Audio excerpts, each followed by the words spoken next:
In the United States, 11.4% of the country's residents have an income level that puts them below the poverty line, but in many states, the residents are faring much worse. In this video, we're taking a look at the 10 states with the largest percentage of residents living in poverty. Number 10, South Carolina. South Carolina has 2.27 million people in the workforce, with 7.65% of them in restaurants and food services, which helps partially explain the high poverty rate of 13.8%. The second and third largest industries are elementary and secondary schools and construction.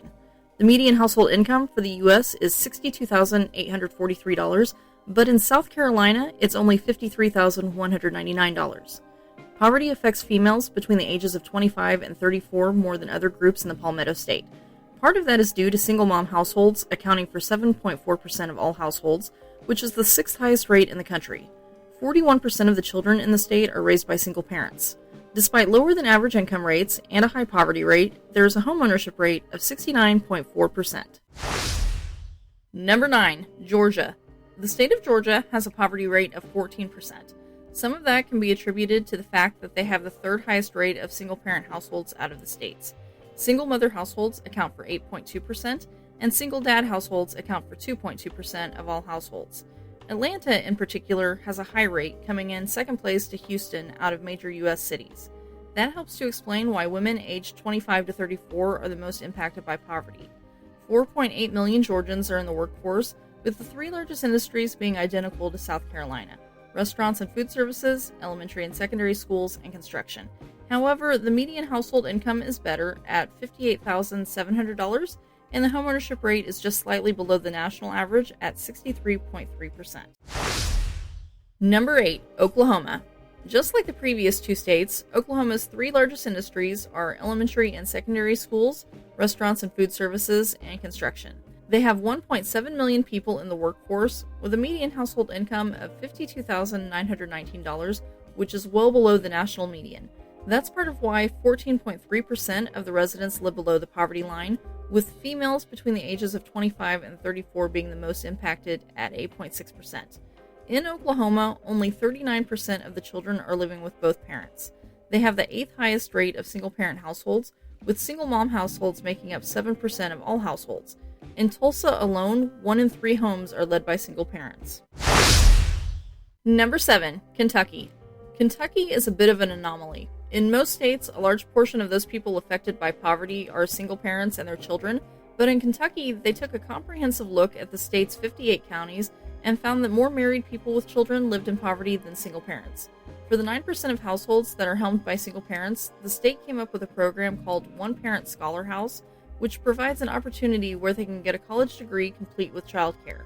Just like the previous states, the most common industries in the Bluegrass State are elementary and secondary schools, restaurants and food services, and construction. However, the most common job titles are registered nurse, cashier, and truck driver. The median household income is $50,589, and 14.9% of the residents live in poverty. Number 6, Alabama. In Birmingham, almost 3/4 of households are run by one adult guardian. As for the state of Alabama, 9.2% of all households are run by single parents, and 41% of the single-parent households fall below the poverty line. They have a poverty rate of 14.9%, but the food insecurity percentage is higher at 16.3%. The median household income is more than $12,000 below the national median at $50,536. As seen with the other states on this list, it may have something to do with the lack of decent jobs, since they have the same three biggest industries: restaurants and food services, construction, and elementary and secondary schools. Number 5, Arkansas. In Arkansas, 165,000 children live in poverty. When you add in the adults who fall below the poverty line, the rate comes in at 15.2%. There are a few reasons for that. For one thing, Arkansas is the state with the largest percentage of adults with a serious mental illness, according to the Substance Abuse and Mental Health Services Administration. Those with mental illnesses tend to be unemployed or underemployed. There's also the fact that 9.7% of all households consist of a single parent and children. However, the state is trying to keep those households from falling through the cracks with a program called the Single Parent Scholarship Fund that encourages single parents to earn a higher education so they can earn more money. Although there's only so much that can be done when Arkansas has the same issues with having decent jobs as the previous states. They too have the same three largest industries as restaurants and food services, construction, and elementary and secondary schools, So the median household income is way below the national average at $47,597. Number 4, West Virginia. Almost heaven, West Virginia, John Denver sang, but for a lot of people in the Mountain State, that's not very accurate. West Virginia is a state where their senior senator is worth $25 million, but the median household income is more than $16,000 below the national average at only $46,711. West Virginia has the largest percentage of adults with major depressive episode, with 8.26% of the population affected. They also have the highest rate of opioid overdose deaths, with 43.4 deaths per 100,000 people, as well as the highest drug overdose death rate, with 52 deaths per 100,000 people. Some of that may be due to the high poverty rate of 15.8%. That's over 300,000 people living in poverty. The largest industry in the state is elementary and secondary schools, similar to the previous states on this list, but the second largest is general medical and surgical hospitals, thanks in part to the West Virginia University Health System.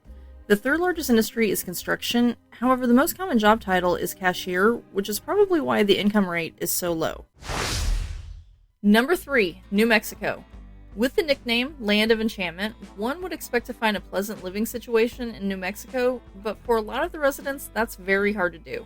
The poverty rate has been getting better, but it's still the third highest in the country.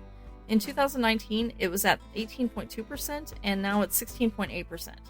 According to the state government's website, nearly 1 in 4 children in the state live in poverty, and they have the highest rate of poverty for people over the age of 65.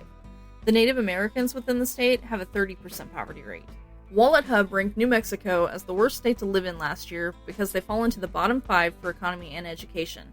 They also have a crime problem, particularly in Albuquerque. There was a reason AMC picked that as the setting for Breaking Bad.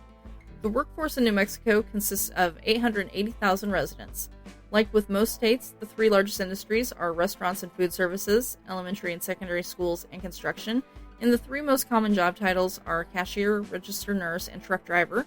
However, they also have an unusually large number of people working as grounds maintenance workers, with 17.6 times the average number. The median household income for the state is well below the national average at only $49,754.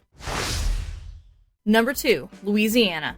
Following the pattern of the previous states, the largest industries in Louisiana are construction, elementary and secondary schools, and restaurants and food services.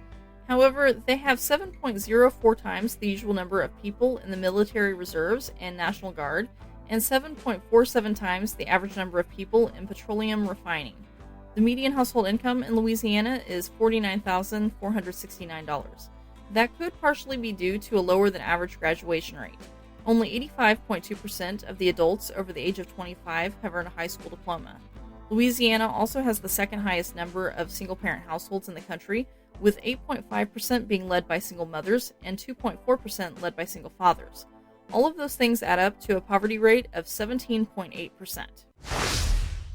Number 1, Mississippi. Mississippi has so many issues. Where to begin? They're ranked as the hungriest state in the nation. 600,000 people in the state, so about 20% of the population, experience food insecurity. That includes 1 in 4 children. Compounding this issue is that Mississippi has strict guidelines for being able to access SNAP benefits. Some of those who are able to get the benefits then have to travel to a neighboring county to be able to use it, because not every county has a store that will accept SNAP as a form of payment. Many parts of the state are considered food deserts. 50 of the state's 82 counties are considered to be an area of extreme poverty, meaning that they have a poverty rate of over 20%. When you live in poverty and can't get access to benefits, it brings about all sorts of issues. For example, 19.2% of adults in Mississippi haven't been to a doctor within the last 12 months because they can't afford it.